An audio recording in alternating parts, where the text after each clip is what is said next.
예, 여러분 반갑습니다. 5월 넷째 주 거룩한 성의를 주신 하나님을 찬양합니다. 5월 달에는 많은 일들이 있었습니다. 우리나라에 우주 누리호가 발사돼서 세계에서 7번째로 대한민국이 전 세계의 우주 강국이 된 아주 기쁜 날이기도 하고, 또 지구 한편에서 지금 1년 넘게 러시아와 우크라이나가 전쟁을 해서 세계 최강국이라고 하는 미국이 아프간 전쟁에서도 개입해서 2,500조라고 하는 돈을 쏟아붓고도 결국 승리하지 못하고 철수함으로 인하여 그 경제 여파가 심각한 상황에서 또 이 전쟁이 일어남으로 인해서 미국이 러시아를 완전히 이길 수 없는 상황인데, 지금 미국과 전 유럽이 함께 우크라이나를 지원하고 러시아와 중국과 또 아랍 국가들이 또 같이 이렇게 연합해서 지금 다시 21세기 지금 신냉전 체제로 지금 들어가는 입국입니다. 아주 심각한 상황입니다. 이 전쟁이 아름답게 종결되지 않으면 전 지구촌이 경제난과 더불어서 이 심각한 몸살을 앓게 될 것입니다. 우리 대한민국도 악정고투하고 있지만 지금 수많은 위험이 목전에 와 있습니다.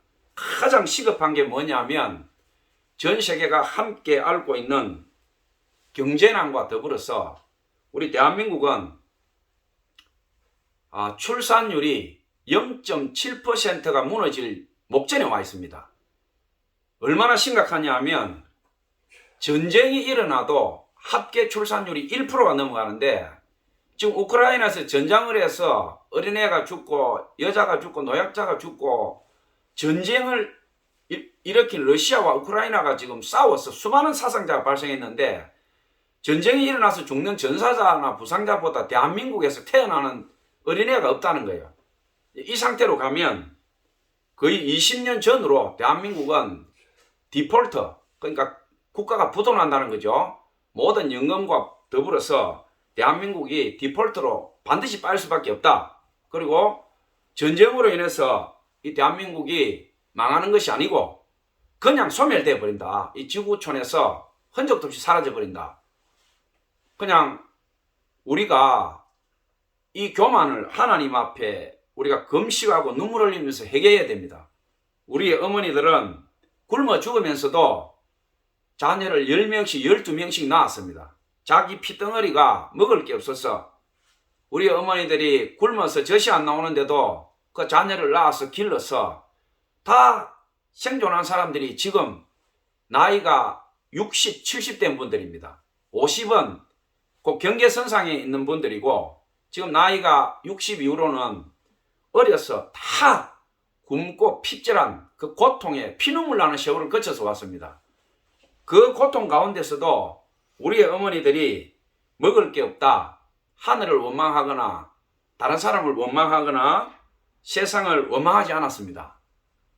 자기가 당한 처지를 비관하지 않고 자기 피를 먹이더라도 내 자식을 살리겠다는 마음으로 그렇게 길러서 오늘날 전 세계 6위 7위 되는 대한민국의 초석이 우리의 어머니들의 그 피눈물 나는 사랑과 또 죽을 가지고 하나님 예배 시에 헌금 드릴 게 없어서 보리갱죽, 그 짐승을 줘도 안 먹는 그 보리갱죽을 가지고 하나님께 드리고 싶다고 그 죽을 가지고 와서 11조로 하고, 길거리 떨어진 녹이 난 새똥아리를 들고 와서 이거 팔아서 하나님 전에 예물로 드린다고 가져오고, 그 피눈물 나는 예배가 오늘날 이렇게 전 세계가 부러워하는 대한민국이 되었습니다. 그런데 하나님께서 이렇게 축복한 나라가 젊은 세대들이 좋은 집이 없다, 돈이 부족하다, 자녀 키우는데 힘들다, 애 한 명 낳는데 100만 원을 준다라고 해도 애를 낳질 않아요. 돈이 있으면 해외여행을 가버립니다. 인천공항이 4월 초팔 날 58만 명이 모여들었다고 합니다. 58만 명. 대한민국 인구의 1%입니다. 어린애 빼고 노약자 빼면은 대간질 어떻게 됩니까?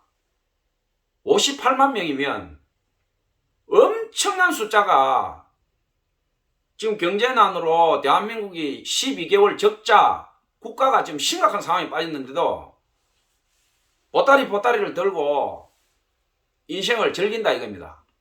이게 얼마나 가겠어요? 10년 가겠습니까? 제가 볼 때는 지금 우크라이나 전쟁보다도 대한민국이 더 위험합니다. 정신 차리지 않으면 큰일 납니다. 오늘 여러분들과 함께 은혜 나누고자 하는 말씀을 제가 봉독합니다. 시편 42편 5절입니다. 내 영혼아 내가 어찌하여 낙심하며 어찌하여 내 속에서 불안해하는고 너는 하나님께 소망을 두라. 그의 도우심으로 인하여 내가 찬송하리라. 이 시편 42편은 고라 자손의 시라고 되어 있습니다. 시편이 총 5권으로 되어 있는데 이 시편 제2권이 시작되는 첫 장입니다. 42편이 41편은 시편 제1권의 마지막인데 시편 41편은 다윗의 시입니다.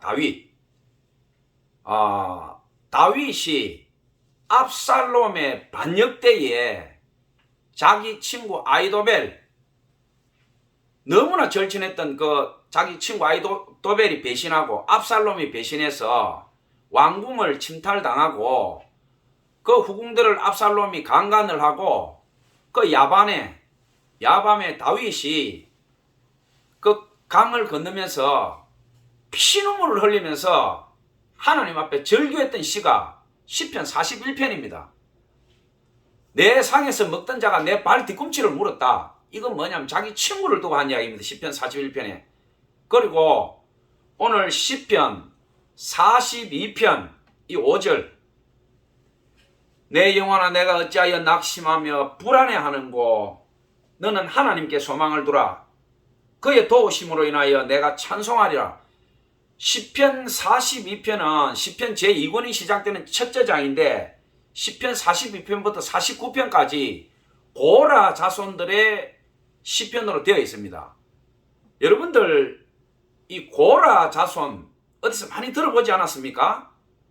민수기 16장에 보면 고라와 다담과 아비람의 반역이 나옵니다. 이 반역이 나오는데 모세와 아론에게 왜 너희들만 제사장하고 대장질 하느냐? 우리가 너희들보다 덜 똑똑하냐? 우리가 리더십이 없느냐? 고라와 다담과 아비람이 쉽게 말하면 이스라엘 출애굽한 그 광야에서 쿠데타를 일으킨 거죠. 쿠데타를 일으켜서 모세와 아론에게 덤벼들고 거기에 수많은 군중들이 합세를 하고 모세와 아론이 돌에 맞아 죽을 지경이 되었을 때 여호와 하나님께서 분노하시고 나타나셔서 땅이 갈라지고 고라와 다담과 아비람 250명이 그 땅이 갈라지고 불이 올라오는 그 속으로 흔적도 없이 전 가족이 멸종을 당하고 그 이후로 이 고라 이 자손들은 다담과 아비람과 마찬가지로 하나님 앞에 반역자, 씻을 수 없는 이스라엘 민족에게 패역을 저지른 자, 그러니까 좋은 것이죠. 고라 자손이라면 반역자, 역적 이렇게 됐는데 이 고라 자손이 다시 명예를 회복하는 사건이 일어납니다. 어떻게 됐느냐 하면 여러분들이 잘 아시는 성경에 보면 하나님의 마음에 합한 자 다윗이 이스라엘 왕이 되기 전에 사울 왕의 부마로 있다가 사울이 죽인 자는 천천히요 다윗이 죽인 자는 만만이라고 하는 그 이스라엘 처녀들의 개선시의 노래소리를 듣고 사울이 질투심에 눈이 멀어서 악기가 들려가지고 다윗을 죽이려고 난리를 치고 그 오랜 세월을 다윗이 광야로 쫓겨다닐 때 다윗을 도와주고 그 거지가 돼서 광야를 헤맬 때 400명, 500명 따라다닌 족속들이 있습니다. 그 충성스러운 무리들이 결국 다윗이 이스라엘 왕이 되었을 때 그 주역들이 됩니다. 우리로 치면 개국공신이 되는 거죠. 그 개국공신 중에 이 고라 자손이 있었어요. 고라. 그러니까 고라 자손이 민수기 16장에서 쿠데타로 반역할 때 하나님의 불심판에서 죽은 족속도 있지만 전멸당하지 않았어요. 그 혈족들이 좀 살아남았다는 거죠. 그 살아남은 자들이 자기 동족의 어떤 쿠데타와 역적 행위로 인하여 영원히 너희들은 저주받은 이스라엘 족속 중에서 패역한 자다. 이런 주홍 글씨를 가슴에 달고 이스라엘 모든 혈족 앞에서 고개를 들지 못하고 살았는데 이 고라 자손은 레위 지파예요. 레위 지파. 레위 지파니까 대단하죠. 성전 업무를 보고 제사장 가문인데 이 레위 지파 중에 이 고라 자손이 민수기 16장에서 그런 저주를 받았고 그 고라 자손 하면 완전히 매장이 된 거죠. 그렇게 하다가 다윗이 광야를 쫓겨다니며 그 무수한 고난 가운데 있을 때에 함께 함으로 인하여 다윗이 왕이 되었을 때 이 고라 자손들의 명예를 회복시켜 줍니다. 다시 너희들이 성전에 들어와서 성전에 봉사하고 다시 너희들이 성전 업무를 봐라. 고라 자손들은 제사장이 될 수 없어요. 제사장은 누가 되느냐? 레위 지파 중에 아론의 자손들. 하나님 직접 명령하셨죠. 레위 지파라고 해서 전부 제사장이 되는 건 아니에요. 그러니까 이 고라 자손은 뭐냐면 성전을 섬기고 봉사하는 직무를 줬는데 자기들이 쿠데타를 해서 우리가 제사장 하겠다고 해서 민수기 16장에서 난리를 치다가 그 저주를 받은 거죠. 그래서 다윗이 왕이 되었을 때 이 고라 자손을 명예를 회복시켜주고 너희들의 치욕을 씻어주겠다. 다시 성전에 와서 봉사하고 하나님의 일을 하라. 그렇게 해서 이 고라 자손들이 다시 성전에 들어와서 그 거룩한 일을 하게 됩니다. 하게 되는데 오늘 이 시편 42편이 41편은 다윗이 압살롬과 아히도벨 자기 친구의 그 처절한 배신 가운데 피눈물 흘리면서 자기 가솔들을 데리고 야밤에 강을 건너가면서 어찌하여 내 상에서 먹던 자가 내 발 뒤꿈치를 물고 그가 성전에서 나와 함께 하나님을 찬송한 자가 아니냐. 그가 나한테 어떻게 이렇게 할 수 있는가.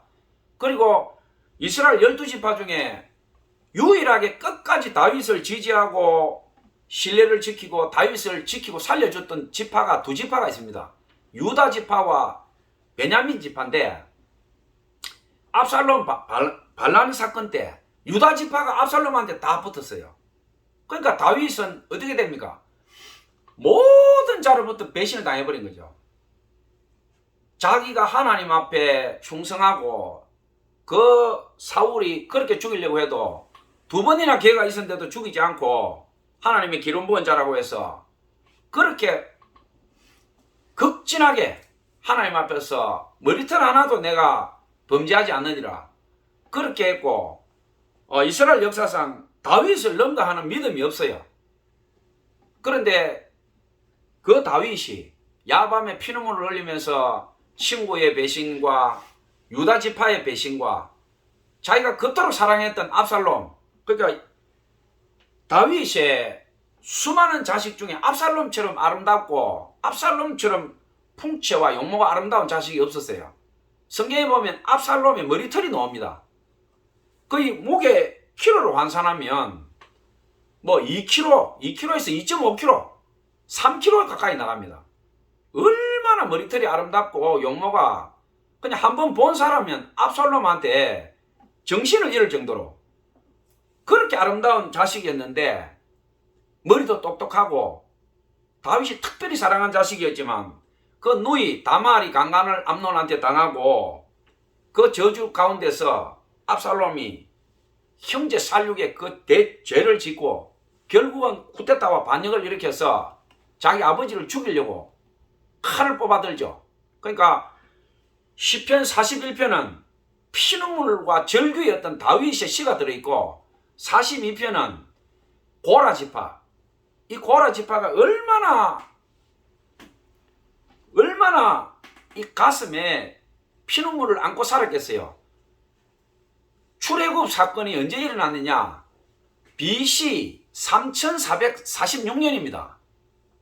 그러니까 예수님 태어나기 전에 3446년, 그러니까 이집트에서 이스라엘 민족이 종살이 하다가 250만 명이 모세를 필두로 해서 이집트 탈출이에요. 출애굽, 애굽 탈출기.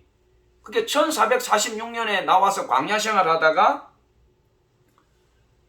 고라 지파가 쿠데타로 인해서 그렇게 지화를 당하고 일부 살아남았는데, 다윗이 왕이 됐을 때가 언제입니까? BC 1010년에서 970년이에요. 그러니까 450년의 차이가 있습니다. 출애굽했을 때 고라 지파가 하나님 앞에 심판받은 그 연수와 다윗이 왕이 되었을 때 고라 지파의 그 세월의 차이가 450년가량 차이가 나죠. 3446년이고 다윗이 이스라엘 왕이 된 것이 1010년에서 BC 970년이니까 450년 정도의 시간이 있죠. 그러니까 약 500년 정도의 세월이 흘렀는데 이 고라 지파가 450년 동안 절치부심하면서 우리가 다시 주의 성전에 가서 하나님을 찬송하고 예배드리는 우리의 본래 직위로 복귀해야 된다. 복귀할 수 없죠. 반역자, 역적이니까. 우리나라로 치면 어떻게 됩니까? 뭐 이완용 정도 되는 거죠. 얼싸오죠. 그런데 이 고라 지파가 다윗이 광야에 쫓겨다니고 그 모진 고난을 당할 때에 다윗과 함께함으로 인하여 성전 봉사를 하고 다시 명예가 회복됐는데, 오늘 이 시편 42장 5편이 두 가지로 성경학자들이 얘기를 합니다. 내 영혼아 어찌하여 내가 내 속에서 낭망하며 절망하는고? 너는 하나님께 소망을 두라. 그가 내게 힘을 주시며 너로 하여 찬송하게 하리라. 이 시편 42장 5편이 성전에서 봉사하는 직이니까 다윗이 야밤 도주할 때 당연히 고라 자손도 다윗을 따라서 야밤에 그 피눈물 나는 고난의 행군에 따라가면서 이 고라 자손이 이 시편 42편 이거를 지었다. 이런 주장이 한 주장이 있고, 그 다음에 또 하나는 뭐냐면 이스라엘이 북이스라엘이 망하고 남유다가 마지막 망했을 때 바벨론 포로기 있죠. 586년부터 남유다가 망하는데 722년에는 북이스라엘이 멸망을 하지요. 그러니까 이제 아수르에 망하고 바벨론을 망하고 이스라엘이 완전히 초토화되는데, 바벨론으로 남아있던 유다 지파가 망하면서 완전히 이제 이스라엘 유다가 멸망을 해가지고 바벨론 포로로 끌려갔을 때 다시는 성전에 가서 제사도 드리지 못하고 예배도 못 드리니까 그때의 고라 지파가 이 시편 42편부터 49편 이 부분들을 기록하지 않았느냐, 이렇게 해석하는 부분들이 많이 있는데, 우리가 그 두 가지를 투영시키면서 이 말씀을 보면 그 절절한 마음이 이해가 될 거예요. 나라가 빼앗기고 우리가 모든 것을 할 수 없는 그 수천 킬로 떨어진 바벨론으로 끌려가서 매 맞고 굶주리고 여자들은 다 강탈당하고 하나님을 찬송하던 사람들이 하나님 찬송은 그냥 기버리 말도 못하고 그 상황에서 절규하면서 내 영혼아 어찌하여 내가 내 속에서 절망하며 슬퍼하느냐. 소망이 없다. 다 끊어져 버렸대. 내가 살 힘도 없고 아무것도 없다. 이게. 우리가 어떻게 하다가 이 꼴을 당했느냐. 우리가 하나님 전에서 찬송하고 예배드리던 족속 고라 자손이 아니냐. 우리 선조는 출애굽할 때 모세한테 덤벼들어가지고 반역자 패자가 돼가지고 그 역적의 누명을 덮어쓰고 다윗한테 충성하고 또 하나님께 잘하려고 그렇게 노력해서 겨우 우리 지구가 회복됐는데 또 열왕기 역대기 보면 북이스라엘과 유다가 패망하고 타락해가지고 아수르에 멸망당하고 바벨론에 멸망당해서 이름도 모를 수천 킬로 떨어진 나라 끌려와가지고 이제 하나님 생각만 하면 가슴이 미어지고 눈물이 줄줄줄줄 나는 거예요. 이 고라 자손이. 그러니까 그때에 이 시를 읊으면서 고라 자손이 절규했다. 이제 이런 성경학자들이 얘기를 하는데, 제가 볼 때는 압살롬이 반역을 일으켰을 때 야밤에 다윗하고 가면서 이 고라 자손이 다윗에게 충성했지 않아요. 근데 자기가 그렇게 충성했던 다윗이 남 같으면 당장 칼을 뽑아서 전쟁에서 죽일 텐데 자기 아들이니까 죽이지도 못하고 또 다윗의 절친한 친구가 같이 배신하고 유다 지파까지 다 돌았으니까 그 야밤에 피눈물을 흘리면서 자기들도 얼마든지 배신할 수 있잖아요. 이미 대신은 기울었는데 유다 지파와 모든 이스라엘이 압살롬에게 돌았었고 다윗은 이제 목숨이 풍전등하여 그 밤에 강을 건너지 못하면 죽는 거예요. 그런데 하나님께서 개입하셔서 다윗이 강을 건너게 되고, 그 아이도벨이 다윗의 친구니까 머리가 얼마나 좋아요. 비상해요. 이 밤에 빨리 쫓아가서 다윗을 죽여라. 그러면 당신이 이제 왕위가 영원히 보장된다. 그 계략을 가르쳐 줬는데 만약에 그렇게 되면 어떻게 됩니까? 다윗은 죽고 압살롬이 왕이 되고 이스라엘은 이제 죄의 구렁텅이로 빠지는 거죠. 하나님께서 개입하셔서 그 모사꾼, 쉽게 말해서 우리 전쟁이라면 군사가 있잖아요. 왕 옆에서 지혜를 빌려주고 작전을 하는, 하나님께서 개입하셔서 그게 뒤집어집니다. 그래서 다윗이 심어놓은 그 책사가 압살롬에게 지금 쫓아가면 밤도 어둡고 안 된다. 그러지 말아라.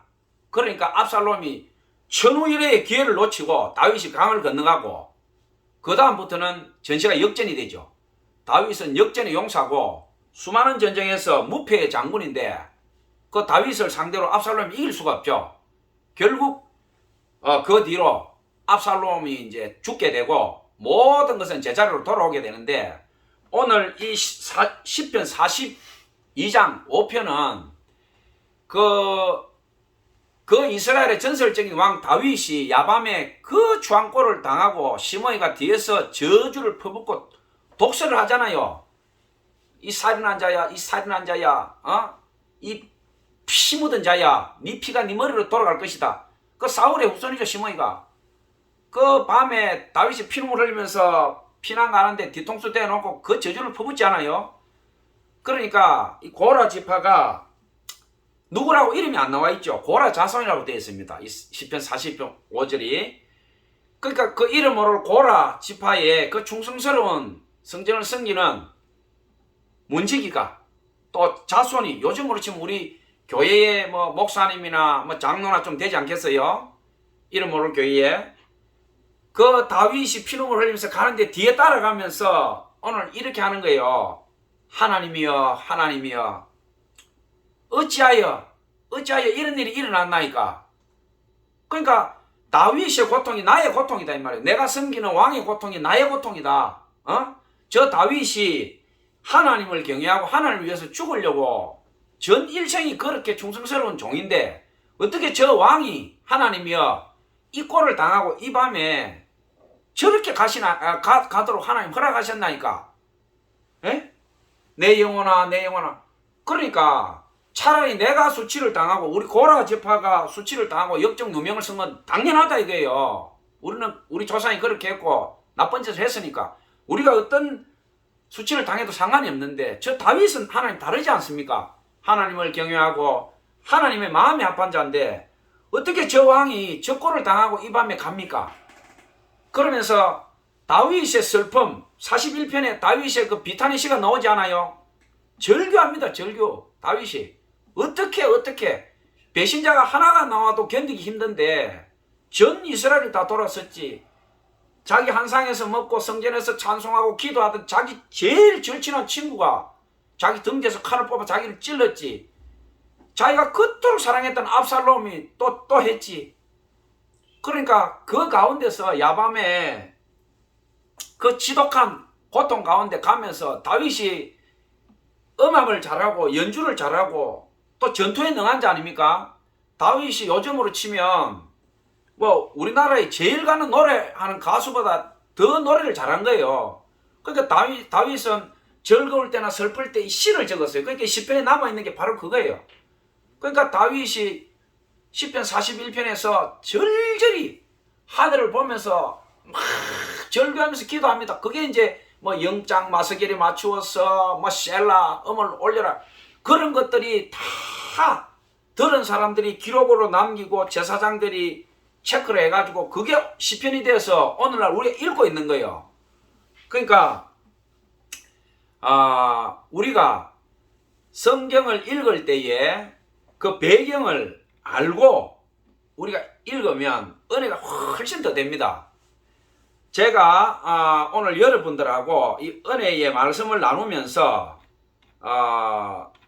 이렇게 설교 중간중간에 좀 이렇게 찬송을 이렇게 한 곡 은혜를 나누었으면 하는 그런 마음이 들었어요.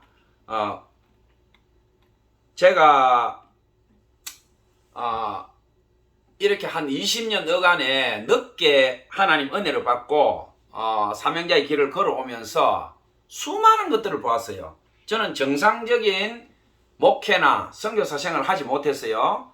아웃사이드의 삶. 우리 가수들도 그렇지 않아요. 노래 한 곡 바짝 히트 쳐가지고 데뷔곡이 히트 쳐가지고 그때부터 롱런하는 가수가 있습니다. 뭐 그냥 어둠이 없어요.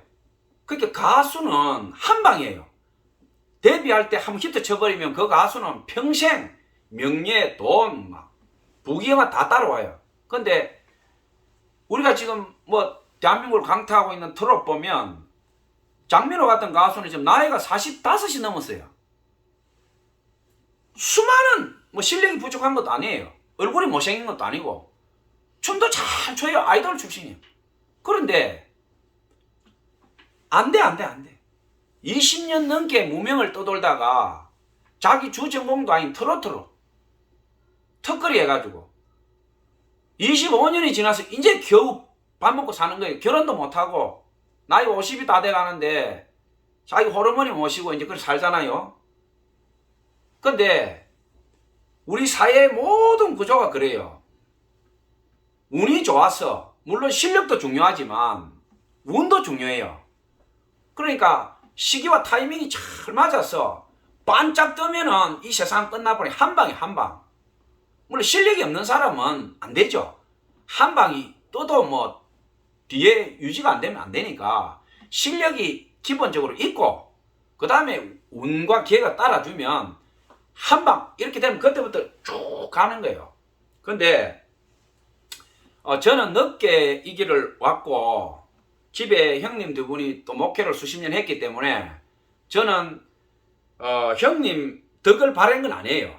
형님 두 분이 수십 년 동안 목회를 했고 또 제가 이 세상에 있을 때 평범하게 살지 않았고 나름대로 제가 열심히 살았고 열정이 있었기 때문에 내가 신학대학 대학원을 오고 이제 늦었지만 하나님이 내가 이제 뭐 그냥 내가 이 길을 오려고 한 게 아니고 하나님 외에는 이제 살 소망이 없다. 내 남은 생은 하나님께 이제 소망이 있다.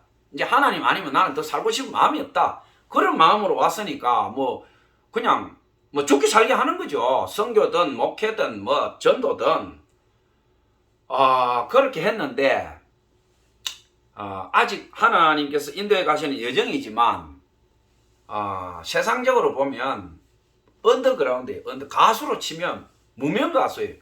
무명 가수 축에도 못 끼죠.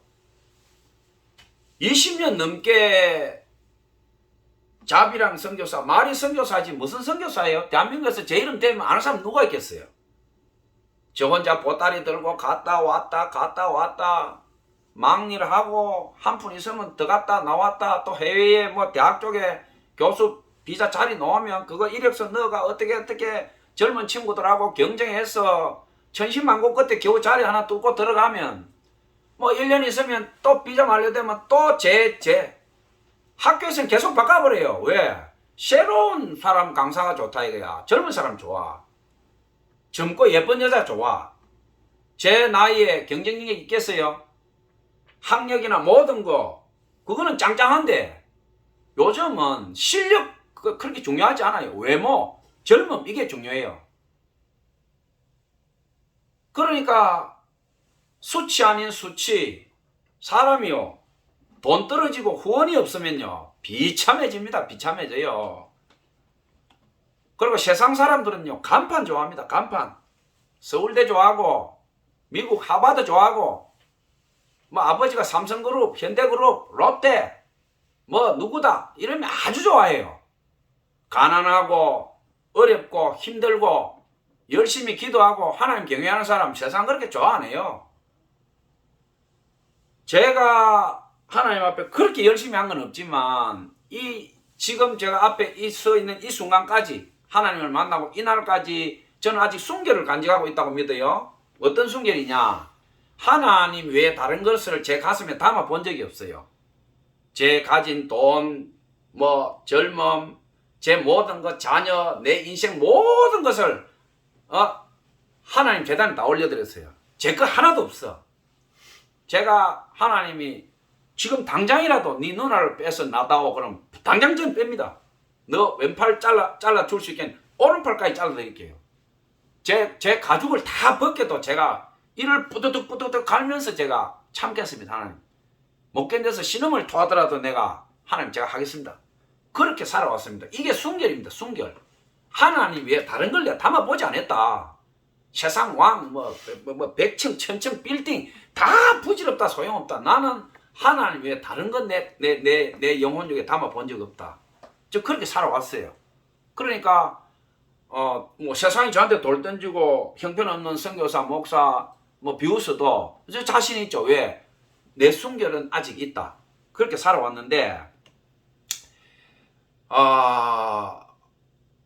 제가 왕을 바란 것도 아니고 부자를 바란 것도 아니고 뭐 크게 명예로운 목사 선교사 바란 것도 아니었지만 그래도 일용할 양식 남한테 수치당치 않고 그래도 제대로 목사로서 선교사로서 하루를 보낼 수 있도록 하나님 그렇게 좀 해주십시오. 이렇게 했는데 결국 제가 20몇 년을 떠돌면서 제 마음에 들은 게 뭐냐면 상처입니다. 상처,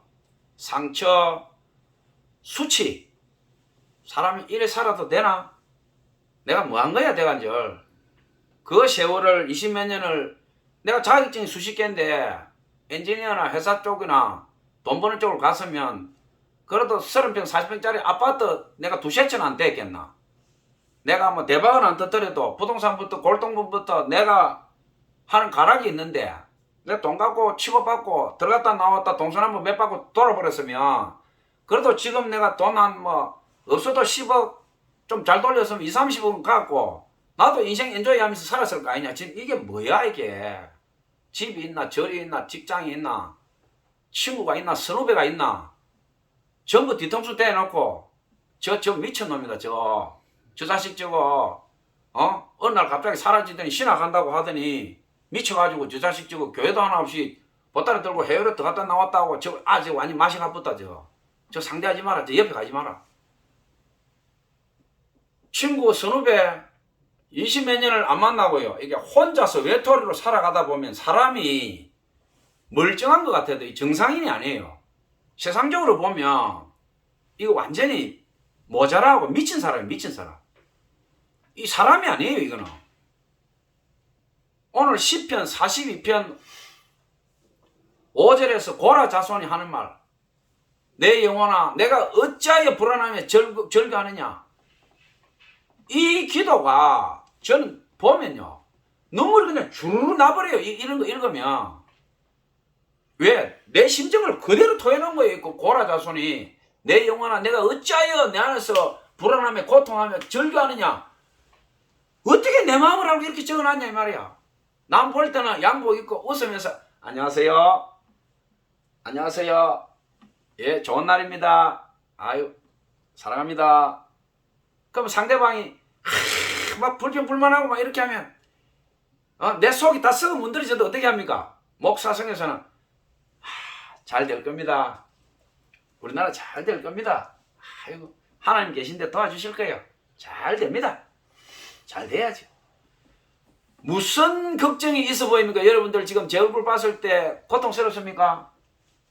뭐 화장도 하고 양복도 입고 넥타이도 메고 하니까 괜찮아 보이지 않아요? 그러나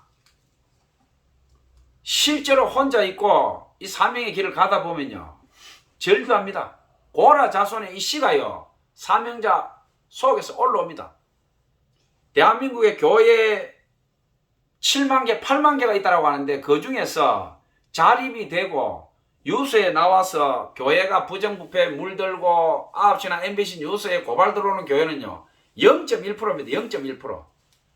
한 5% 정도 교회가 초대형 교회고 20% 정도 교회가 거의 한 자립 뭐 괜찮은 정도 들어가고 한 30% 정도 봐주면 많이 봐주는 거예요. 나머지 80%는 다 미자리.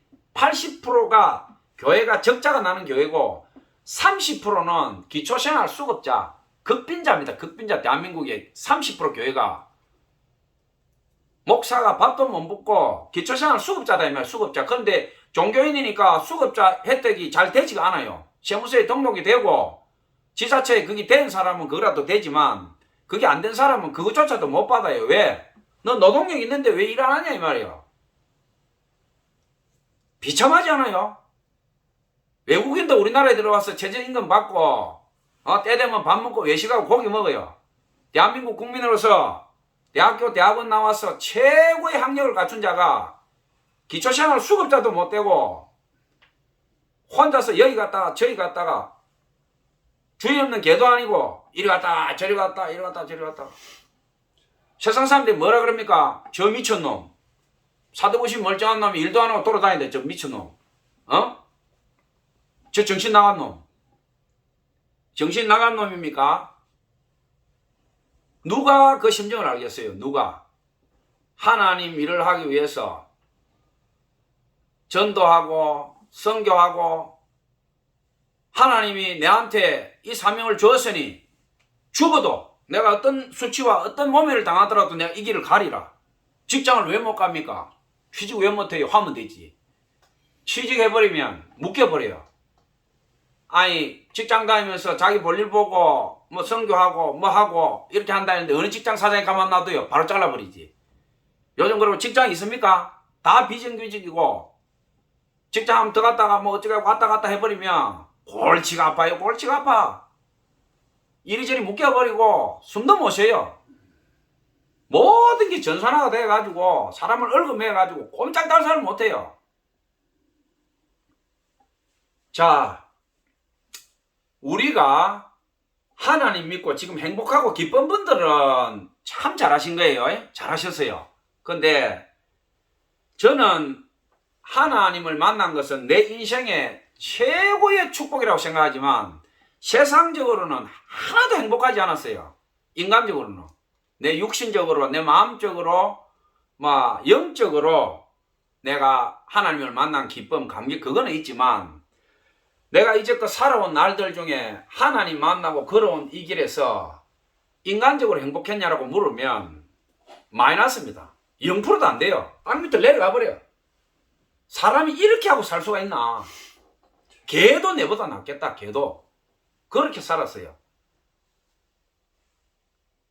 그런데 하나님을 알고 수많은 선교사들, 또 주의 종들, 또 집사 권사님, 또 수많은 또 많지는 않지만 정말 빛도 없이 어둠 가운데서 말없이 주님의 십자가를 지고 신음소리도 못 내고 비틀거리면서 걸어가는 사람들을 내가 만났어요.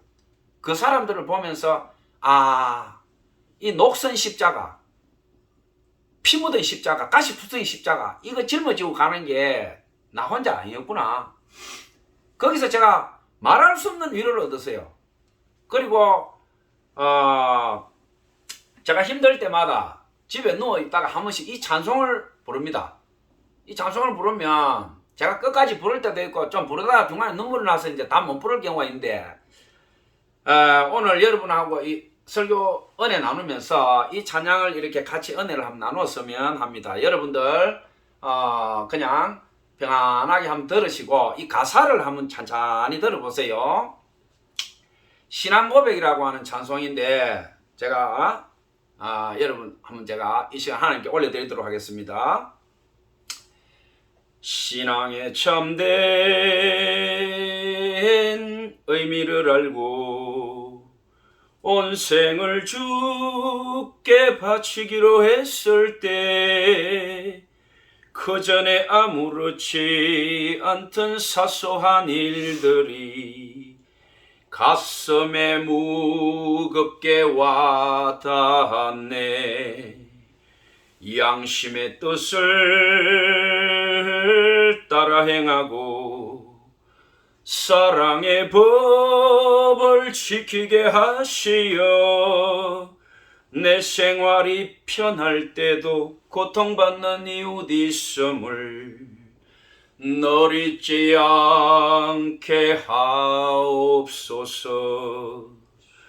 내 모든 결점과 내 모든 나약함을 주의 은혜로 채우시고 여호와 하나님 능력의 이름으로 내게 기름을 부으시어 나로 생명의 복음에 합당한 일꾼으로 쓰시어 주님의 뜻 이루어지이다. 이 연약한 내게 힘을 주시고 발걸음마다 인도하여 주시며 굳건한 믿음으로 이 길 가도록 하심도 참으로 여호와 이레라. 할 수 있다면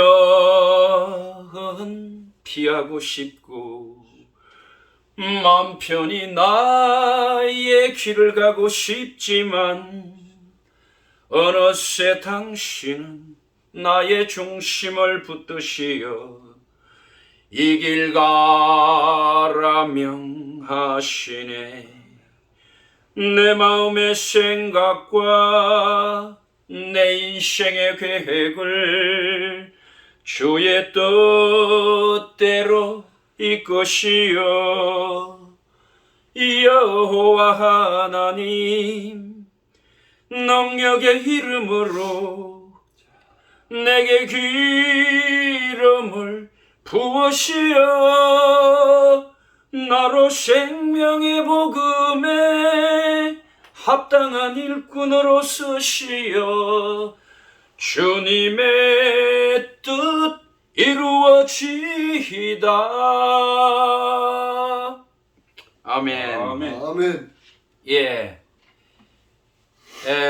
이 신앙 고백이라고 하는 찬송인데 제가 사명자로 이제껏 살아온 날들과 또 너무 힘들고 어떤 때는 이게 널브러져서 기도할 힘도 없을 때가 있어요. 내 영혼아 내가 어찌하여 낭망하며 절망하는고. 이게 시편에 42편에 이 고라 자손이 절절히 나옵니다. 이게 43편에도 그대로 나와요. 내 영혼아 내가 어찌하여 절망하며 낭망하는고. 아니 고라 자손이 하나님을 모르겠어요? 사명자가 하나님을 몰라요? 사명자가 예수님을 몰라요? 사명자가 기도하는데 성령의 음성이나 그 세미한 감동을 못 느끼겠어요? 하나님 위해서 내 몸이 가루가 되고 칼을 가지고 와서 토막토막 잘라내도 내가 비명을 지르면서도 내가 할렐루야 하나님을 찬송하라. 그게 사명자 아닙니까? 근데 그 사명자로 하루를 살아가는 것, 일주일을 사는 것, 한 달을 사는 것, 1년을 살아가는 것 얼마나 치욕스럽고 얼마나 고통스럽고 얼마나 한스러운지. 왜 그러냐? 하나님을 열심히 하고 열심히 하고 싶은데 세상이나 인간들이 들어줍니까? 저리 가. 듣기 싫어. 이 예수쟁이가 와서 재수없게 말이야. 해외 선교 나가면요, 와 멀리 와요. 선교사 왔다고 막 일하고 힘들게 해서 돈 몇 푼 들고 나가면요, 막, 와 와요. 와 대한민국에서 왔다. 사우스 코리아. 와 웰컴. 미셔너리. 예 선교사 왔다. 빙 둘러서요. 해외에 또 돈이 있고 교단이나 큰 교회에서 파송한 선교사들은요, 목에 힘주고 아는 체도 안 해요. 가면 딴 데 관심 없어요. 오로지 너 뭐 들고 왔어? 선물 있으면 빨리 내려놓고 가. 헌금할 거 있으면 빨리 내놔. 빨리 가. 보기 싫어.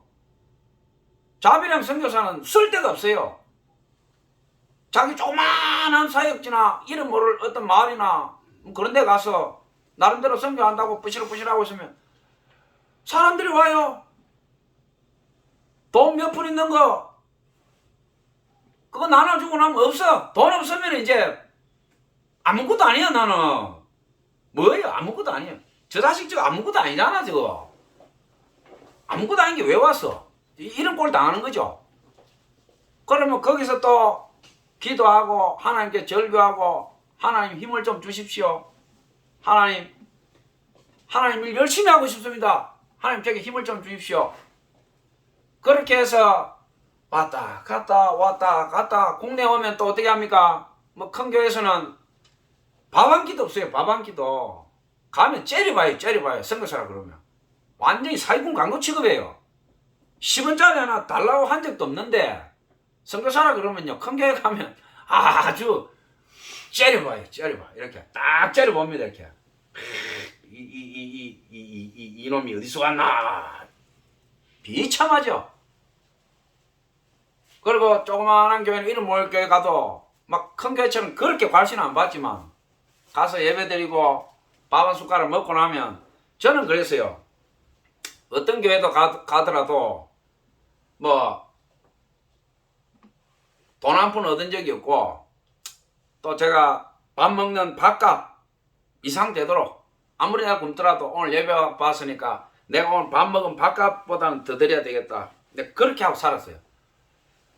그러니까 오늘 이 설교 듣는 여러분들 행복하고 찬송이 넘치는 분들은 아주 잘하셨어요. 그렇게 하시고 예수 믿고 또 본인이 이 길 걸어서 여기까지 왔는데 마음에 우울감이 있고 고통스럽고 한스럽고 오늘 시편 42장 이 5절처럼 내 영혼아 내가 어찌하여 내 안에서 불안함에 절망하여 하는고 이런 마음이 드는 분들요, 잘못된 거 아니에요.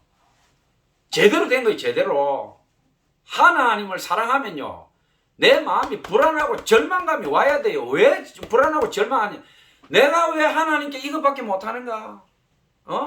세상과 인간은 꿈쩍도 안 하는데, 바위처럼 꿈쩍도 안 하는데 내가 아무리 밀고 아무리 절규하고 아무리 해도 꿈쩍도 안 해. 세상과 인간은 뒤통수 날아오는 거는 모욕이고 수치고 비아냥이고. 예? 네 하나님이 어디 있냐면 네 하나님이 어디 있냐? 시편 나오죠. 네 하나님이 있다면 네가 그 꼴로 있겠냐 이 말. 네가 그 꼴로 네가 믿는 하나님이 있다면 세상에 사장도 돈 주고 세상에 부자들도 잘 사는데 너희들이 말하는 하나님이 그렇게 신명 막쳐가시고 대단하다 하면 네 꼬라지를 한 봐. 네 꼬라지를. 세상 기준이 그렇잖아요. 네 꼬라지 한 봐.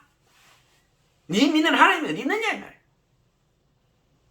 내가 고라 자손이 지금 고라가 다윗 뒤에 따라가면서 피눈물 흘리면서 지금 이렇게 고백하고 있지 않습니까?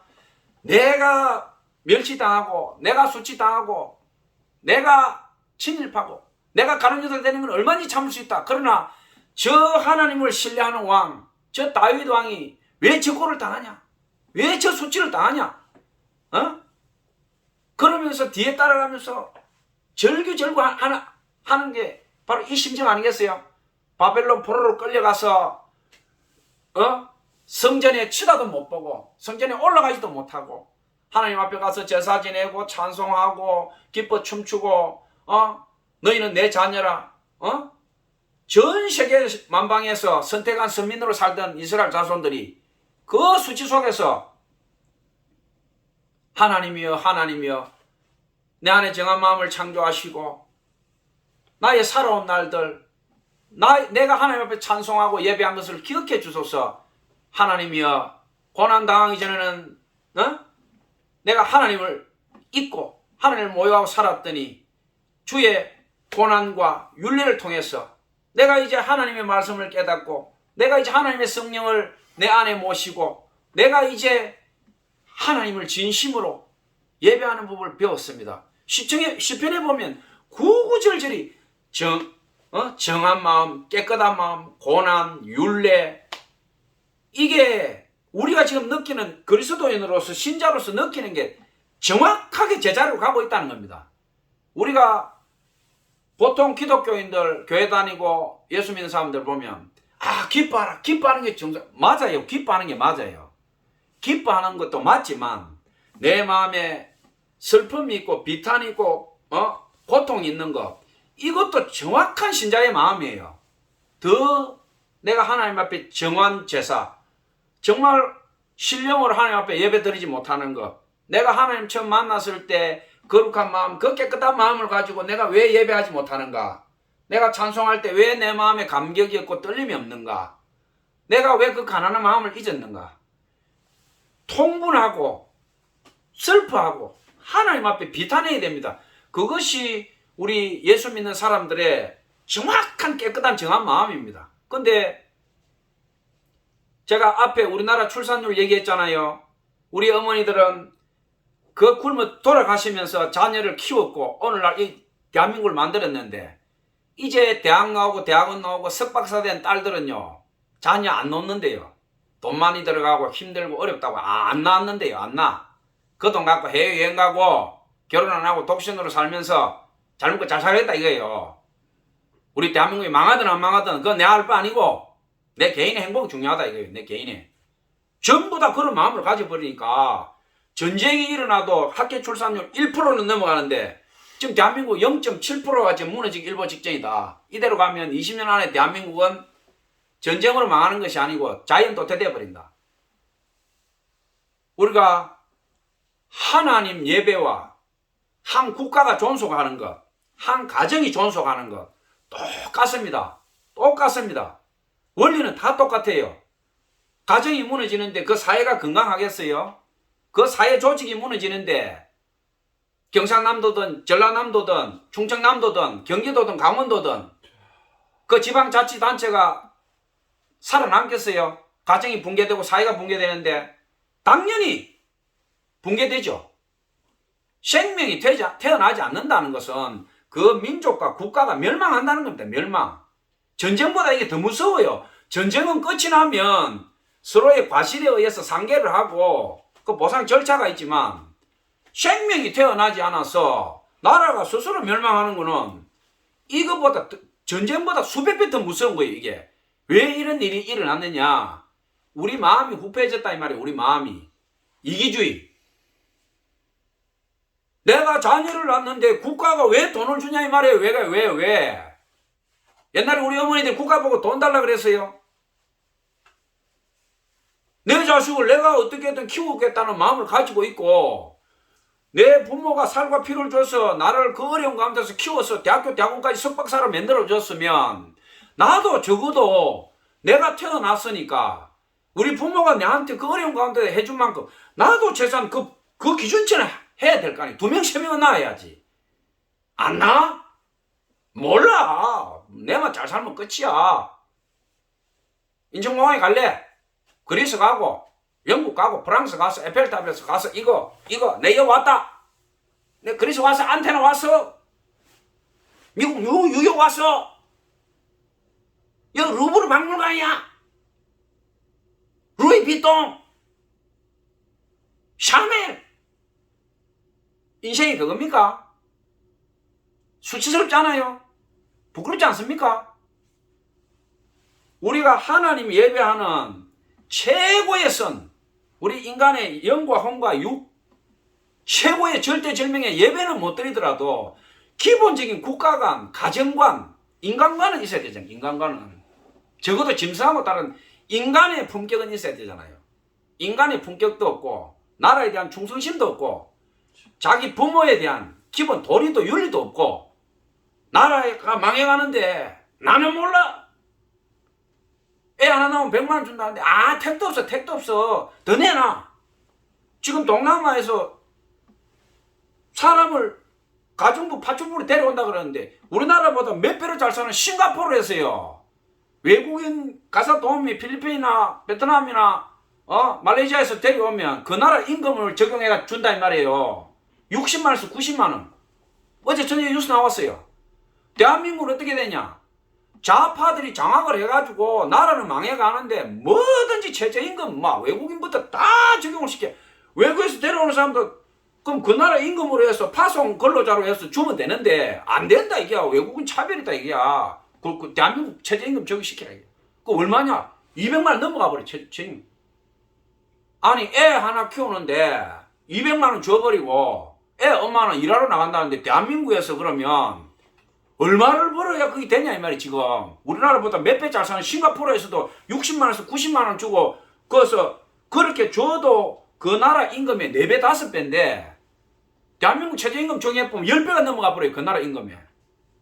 나라는 비치 사이에서 태산인데 애는 안 낳고 무조건 편하게 다 돈 줘. 애 양육비 다 주고 유치원 초등학교 고등학교 다 공짜로 다 해줘. 대학교까지 다 시켜줘. 우리는 이제 안 나올 거야. 하나 나오면 애 하나 놓은데 막 1억 줘. 1억 이제 구체적인 돈 액수까지 나와서 1억 줘. 1억 달래 이제. 1억이 뭐냐? 애 한 명 놓는데 대한민국 정부가 지금 예산이 들어가는 게 1.3억에서 1.6억이에요. 교육, 복지, 유치원부터 모든 거 해가지고 그 돈 사회 간접 자본 다 치워버리고 현금으로 이제 다오. 그러면 한번 놓는 거 생각해 볼게. 1억 넘게 돈 지어주면 이제 애 하나 놓는 거 생각해 볼게. 이 나라가 견뎌내겠습니까? 오늘 이 설교 듣는 여러분들 특히 여성이든 남성이든 여러분들이 그런 마음을 가지고 이 대한민국에 살면 대한민국은 반드시 소멸됩니다. 그리고 여러분들 하나님을 예배하는 민족으로 돌아와야 됩니다. 우리나라가 똑같은 상황에 처했던 아프리카, 동남아부터 모든 나라와 대한민국의 차이는 딱 하나입니다. 우리의 어머니들이 굶어 죽어가면서 하나님 앞에 예배했어요. 하나님 앞에 예배하고 피눈물 흘리면서 하나님께 부르짖었더니 하나님께서 이 대한민국을 세계 열방 가운데 우뚝 세워줬어요. 이 위대한 어머니의 신앙을 대학원 나온 석박사 딸 아들이 단만 것들은 지금 젊은이들이 교회 없어. 다 떠나버렸어. 나이 50m로 교회 가면 없어요. 청년들이 다 떠나버렸어. 이러고도 대한민국이 내가 유지가 되겠는가? 응? MBC, KBS 유세에 나오는 추적 60분부터 유세 파노라마 그 고발당하는 교회 목사들은요. 제가 얘기했죠. 0.1%예요. 0.1%. 예? 0.1%를 가지고 99.9% 교회를 욕하거나 매도하면 안 된다 이 말이에요. 목사 선교사들도 마찬가지고. 물론 저도 선교사고 목사지만 목사 선교사 타락한 사람 많이 있어요. 이단도 많고 나쁜 교회 많아요.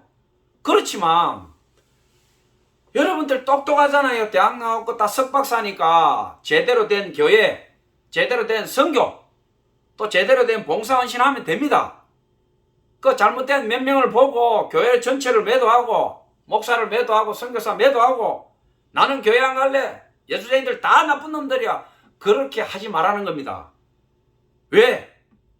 당신 자신을 위해서 하나님을 떠난 민족과 국가 그 백성은 희망 없어요. 희망 없어. 지금 대한민국이 유지되는 것은 뭐냐? 아버지 엄마의 눈물과 그 기도 무릎 때문에 대한민국이 지금 유지되고 있어요. 그 아버지 엄마 세대가 돌아가시고 지금 교회 청년 없잖아요. 50m로 교회 한번 가보세요. 있는가? 머리 허연 사람들 앉아있어요. 그 마지막 보루 그 뚝이 터지면 끝장이에요. 끝장. 대한민국 끝장이에요. 국민소득 누리요 100대 올라가도 소용이 없어요. 하나님이 지키지 않는 민족과 국가 그 사회는 반드시 망합니다. 반드시 망해요. 오늘 이 설교 듣는 여러분들 회개하고 하나님께로 돌아오시기 바랍니다. 대한민국에서 예수님 모르는 사람 있어요? 교회 안 다녀도 예수님 다 알아. 똑바로 몰라. 똑바로. 예수님이 내 죄와 내 악한 내 썩어 죽어가는 내를 위해서 이 지구촌에 하나님께서 보내셔서 피를 흘리시고 다시 부활하시고 이 세상 여행이 끝났을 때 우리가 예수님의 그 피를 밟고 그 품에 안겨서 영원한 나라 하늘나라 간다는 것을 만화로 알아. 만화. 21세기에 요즘 것들이 세상에 그런 말 믿으라고. 나사부터 과학의 첨단에서 모든 연구조사를 해보니까 성경이 맞단 말이야. 맞단 말이야. 양자 물리학부터 다 나왔어. 지금 보이는 거 안 보이는 거 다 현대 과학이 성경이 틀림이 없다. 성경에 오류가 없다. 성경에서 아무리 비과학적인 걸 잡아볼래도 없다는 거야. 없다는 거야. 에? 과학이 발전하면 발전할수록 성경이 맞다 이 말이야. 무식한 건 너지 성경이 아니다 이 말이야. 왜 하나님께로 돌아오지 않습니까? 왜 예수님을 안 믿어요? 여러분 아버지 엄마가 여러분을 지켜줍니까? 여러분 암 걸리는데 생명이 총각에 달렸는데 내가 이제 죽어가는데 뭐 대책이 있어요? 자녀가 집을 나가고 교통사고 당해서 내사 상태에 빠지고 혼 상태에 빠지고 부모로서 통절해가지고 꼬꾸라지는데 그 자녀한테 뭐 줄 게 있어요? 부모가 돼서 자녀 죽는데 뭐가 있어요? 평상시에 그 자녀가 예수 잘 믿는 자녀 같았으면요 아무 문제 없어. 혼수 상태 내서 아무 문제 없어. 왜? 하나님 집에 가는 걸 조금 빨리 가고 늦게 가고 차이요. 주일학교 교회 보내고 얘야 밥 먹을 때 감사기도 해야지. 주님께서 너와 함께 하신단다. 눈에 보이진 않지만 성령님이 지금 너 안에 있는 거야. 너 항상 뭐 할 때 기도하고 하나님께 예배하고 뭐 잘 모르겠으면 예수님 이름으로 기도하면서 너 심령에 있는 성령님한테 물어봐. 그럼 너한테 지혜로 가르쳐 주실 거야. 어려서부터 하나님의 말씀을 가르치면 그 자녀가 하나님의 법에서 떠나지 아니하리라. 무슨 걱정이 있어요? 그 자녀가 교통사고로 당했던 해외 갔던 연락이 끊겼던 하나님이 걔하고 같이 있는데 부모가 걔를 지켜요? 하나님이 지켜주는 거예요. 택도 소리예요. 나이 13살만 돼봐요. 요즘 촉법소년들 하는 거 한번 봐요. 구속 안 된다고 경찰을 걷어차고 폭행하고 인간이 아니에요. 인간이. 짐승도 밥을 주면 주인을 알아봐요. 검수마도 못하고 야만인보다 못한 애들이 요즘 젊은 애들이에요. 왜 이래 됐느냐? 교회를 안 와. 목사님 알기를 그냥 완전히 이거는 양아치 알듯이 하고 목사를 그럼 대놓고 욕하고 이런 민족이 어떻게 미래가 있냐 이 말이야. 이런 민족이. 오늘 이 설교 듣는 분들 특히 교회 안 오고 예수님도 안 믿고 하나님 모른다 하는 사람들 당신들 심판은 이미 받은 것이요. 당신 자녀가 하는 걸 한번 보라 이 말이요. 당신이 앞으로 나이 먹고 죽어갈 날을 생각해 보라 이 말이요. 무슨 대책이냐 이 말이야. 무슨 대책이. 늙고 병들고 고독하고 죄 가운데서 살아온 날들을 한탄하면서 당신 그래 죽을 거잖아. 무슨 희망이 있어 당신이. 내가 기초생활수급자고 장애인이고 아무 소망이 없고 살 힘이 없을지라도 내가 하나님을 믿고 교회 가서 찬송하고 예배드리고 내 안에 거룩한 성령이 계시면 나는 아무 걱정 없는 사람이야. 밥을 굶어도 아무 걱정이 없어. 육체는 고통스럽지만 내가 하나님 자녀이기 때문에 나는 존귀한 사람이다. 나는 존귀한 사람. 여러분들이 이 땅에 와서 다 왕으로 이 땅 여행을 끝낼 수 있다 이 말이에요. 그 존귀하고 거룩한 길을 놔두고 그렇게 예수 믿으시오. 교회 나오시오. 목사님 말씀 잘 듣고 선교사님 말씀 잘 들으세요. 우리 같이 사랑하며 살아갑시다. 아무리 얘기해도 99개 자기가 듣도 보도 경험도 못한 비아냥과 불만과 불평과 마치 예수 믿는 사람하고 우리 불교 용어로 하면 전생에 연수만 모았느냐 난리를 치고.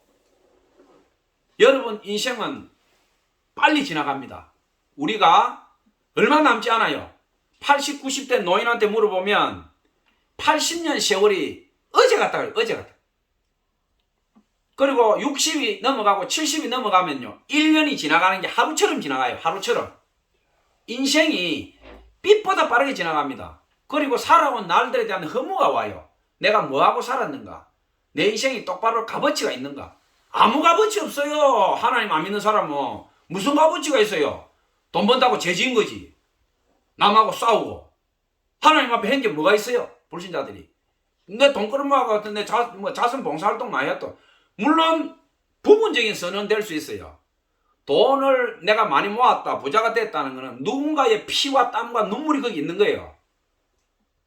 우리가 하나님을 예배한다는 것은 일반적인 세상 선과 달라요. 절대선이고 하나님 앞에서 우리 모든 인간은 죄인입니다. 이 지구촌에 존재하는 자체가 벌써 죄예요, 죄. 그리고 예수님의 피를 먹고 마시고 바르고 거룩하고 정하게 되어서 이 세상 여행이 끝났을 때, 죽음이 찾아왔을 때, 저는 그래요. 죽음이 찾아오면 나 웃으면서 맞을 거예요. 왜 이제 왔나 내 오랜 친구여. 난 너 얼마나 기다린 줄 알아. 고마워. 나 그렇게 하고 갈 거예요. 단지 내가 지금 슬프고 힘들고 고통스러운 것은 하나님 일 제대로 진짜 멋있게 가지가 휘도록 열매를 한번 달고 가야 되는데, 세상과 인간은 바위처럼 꼼짝하지 않고, 내 능력은 힘이 없고 미약하고, 내 못된 성정은 예수님 성품을 담지 못하고, 화나면 사람들하고 다투고 죄짓고, 이게 내가 슬프고 고통스러운 거예요. 내 영혼아 내 영혼아 내가 어찌하여 낭망하며 절망하여 하는고. 고라 자수는 거룩한 마음으로 했지만 나는 인간적으로 부족하고 형편없어서 매일매일 무너지고 쓰러지면서 저녁에 잠자기 전에 주님 앞에 베개 옆에 앉아서 꿇어앉아 매일 웁니다. 하나님, 어쩐 일입니까? 어쩐 일입니까? 오늘 하루를 또 도둑질했습니다. 어쩌면 좋습니까? 그렇게 하고 10편 오늘 42장 5편처럼 이렇게 기도를 합니다. 우리가 거룩한 경주를 해야 됩니다. 거룩한 경주. 하나님 앞에 거룩한 경주. 에? 오늘 42편 1편에 보면 히브리어 IR이 나옵니다. IR은 숫사슴이라는 이야기입니다. 숫사슴. 사슴이 물을 찾기에 갈급한 것 같이.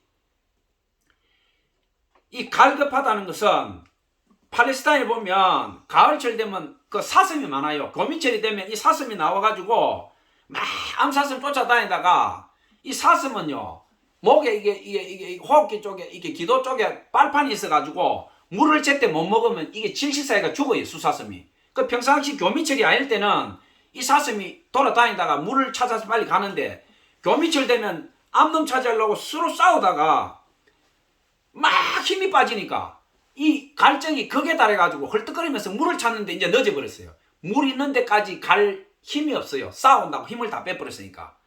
그러니까 이 히브리어 IR이라는 건 수사슴인데, 이게 갈급하다, 헐떡거리다, 이런 말, 히브리어 아라그 이렇게 하죠. 아라그, 갈급하다, 부르짖다, 통분하다, 헐떡거리다, 이런 말하고 같이 써요. 10편, 40편 1절, 2절에 이렇게 나오는 게 보면 수사슴, 갈급, 이게 뭐냐? 우리가 하나님 앞에서 이런 마음으로 살아야 된다. 갈급함, 헐떡거림, 아라그, 헐떡거린다, 부르짖다, 통분하다. 예? 이런 마음으로 살지 않는 사람들은 그 마음이 후패해지고 결국 무너질 수밖에 없어요. 오늘 이 설교 듣는 여러분들, 제가 빨리 고린도전서 15장을 제가 봉독을 하고 오늘 하나님께 예배를 거룩하게 올려드리고 마치도록 하겠습니다. 고린도전서 15장에 보면 우리의 부활과 예수님이 이 땅에 오신 것과 앞으로 되어질 일에 대해서 너무나 상세하게 잘 해놨어요. 그러니까 지금 여러분들 여기까지 잘 따라오셨는데, 제가 고린도전서 15장을 읽으면서 핵심 몇 개를 짚고 오늘 예배를 마치도록 하겠습니다. 고린도전서 15장 1절, 형제들아, 내가 너희에게 전한 복음을 너희에게 알게 하노니 이는 너희가 받은 것이요 또 그 가운데 쓴 것이라. 바울이 예수님을 만나고 성령을 만나고 난 뒤에 편지로 너희에게 이 복음을 전한 것이란 이야기죠. 이것을 너희들이 이미 알고 있으니까 그대로 지켜라 이런 얘기죠. 고린도서 15장 2절 너희가 만일 내가 전한 그 말을 굳게 지키고 헛되이 믿지 아니하였으면 그로 말미암아 구원을 받으리라. 믿음 안에서 구원 받는다는 거죠. 예수님이 이 땅에 오신 것과 돌아가신 것과 내가 그 복음을 너희에게 전했다 이게요. 내가 받은 것을 먼저 너희에게 전하였노니 이는 성경대로 그리스도께서 우리 죄를 위하여 죽으시고 장사 지낸 바 되셨다가 성경대로 사흘 만에 다시 살아나사 게바에게 보이시고 베드로에게 보였다 이겁니다. 우리가 예수 죽었다 살아난 거 누가 봐서 얘기하죠. 오늘 고린도서 15장에서 바울이 구체적으로 증거하고 있습니다. 지금 들어보세요. 지금 예수 안 믿는 사람들, 자, 이 역사적 인물이에요. 바울과 베드로 모든 게 성경에 나온 사람들이 역사적 인물이에요. 장사 지낸 바 되셨다가 성경대로 사흘 만에 다시 살아나사 고린도전서 15장 5절 게바 베드로에게 보이시고 후에 12제자와 그 후에 500여 형제에게 일시에 보이셨나니 그 중에 지금까지 대다수는 살아있고 어떤 사람은 잠들었습니다. 예수 살아난 걸 누가 봤나? 이 예수쟁이들아, 예수 살아난 걸 누가 봤어? 고린도전서 15장에 나오고 있죠. 첫째로 베드로에게 보이고 그 다음에 어떻게 됩니까? 12제자에게 보이고 500명한테 동시에 보였다면 동시에 역사적 인물들인데 거짓말이 아니다 이 말이에요. 그 후에 야고보에게 보이셨으며 그 후에 모든 사도에게와 맨 나중에 만삭되지 못하여 난자 같은 내게도 보였느니라. 예수님이 사도 바울한테는 돌아가시고 부활하셨지만 다메섹 도상에서 공중에서 보여준 거예요. 이 사도 바울한테는 나는 사도 중에 가장 적은 자라. 나는 하나님의 교회를 박해하였으므로 사도라 칭함 받기를 감당하지 못할 자니라. 그러나 내가 나된 것은 하나님의 은혜로 된 것이니 내게 주신 그의 은혜가 헛되지 아니하며 내가 모든 사도보다 더 많이 수고하였으니 내가 한 것이 아니오 오직 나와 함께 하신 하나님의 은혜로라. 그러므로 나나 그들이나 이같이 전파하매 너희도 이같이 믿었느니라. 여기 죽은 사람이 부활이 나와요. 예수 안 믿는 사람들 정신차리고 들으세요. 그리스도께서 죽은 자 가운데서 다시 살아나셨다 전파되었거늘 너희 중에서 어떤 사람은 어찌하여 죽은 자 가운데서 부활이 없다 하느냐. 만일 죽은 자의 부활이 없으면 그리스도도 다시 살아나지 못하셨으리라. 그리스도께서 만일 다시 살아나지 못하셨으면 우리가 전파하는 것도 헛것이요 또 너희 믿음도 헛것이며 또 우리가 하나님을 거짓 정인으로 발견되리니 우리가 하나님이 그리스도를 다시 살리셨다고 증언하였음이라. 만일 죽은 자가 다시 살아나는 것이 없으면 하나님이 그리스도를 다시 살리지 아니하셨으리라. 만일 죽은 자가 다시 살아나는 일이 없으면 그리스도도 다시 살아나신 일이 없었을 터이요. 고린도서 15장 17절 핵심입니다. 그리스도께서 다시 살아나신 일이 없으면 너희의 믿음도 헛것이고 너희가 여전히 죄 가운데 있을 것이요. 죄에서 해방될 수 없다 이 말이에요. 예수님이 살아나신 일이 없으면 또한 그리스도 안에서 잠자는 자도 다 망했다. 예수님 사람 다 망해버렸다 이 말이에요. 지금 예수님이 부활과 십자가 그것이 거짓이고 없었다면 만일 그리스도 안에서 우리가 바라는 것이 다만 이 세상의 삶뿐이면 모든 사람 가운데 우리가 더 불쌍한 자라. 맞지 않아요? 이 세상밖에 없으면 예수 믿는 사람들부터 불신자부터 모두가 불쌍한 사람, 짐승하고 그냥 끝이요 끝. 그러나 이제 그리스도께서 죽은 자 가운데서 다시 살아나사 잠자는 자들의 첫 열매가 되었다. 예수님이 십자가에서 살아나셔서 베드로에게 보이고 12제자에게 보이고 500여 사람한테 일체 보였다 이 말이에요. 역사적 사실로서 이미 다 증명이 됐다 이 말이에요. 사망이 한 사람으로 말미암았으니 죽은 자의 부활도 한 사람으로 말미암는도다. 아담 때문에 죽는 거죠. 우리 첫 인간 아담. 아담 안에서 모든 사람이 죽음같이 그리스도 안에서 모든 사람이 삶을 얻으리라. 예수 믿는 사람들이 바보가 아니다 이 말이야. 우리는 다시 영생한다 이 말이야. 다시 젊게 부활해서 이 세상 여행 끝났을 때 우리는 영원히 하나님 집에서 영원히 영생한다 이 말이야.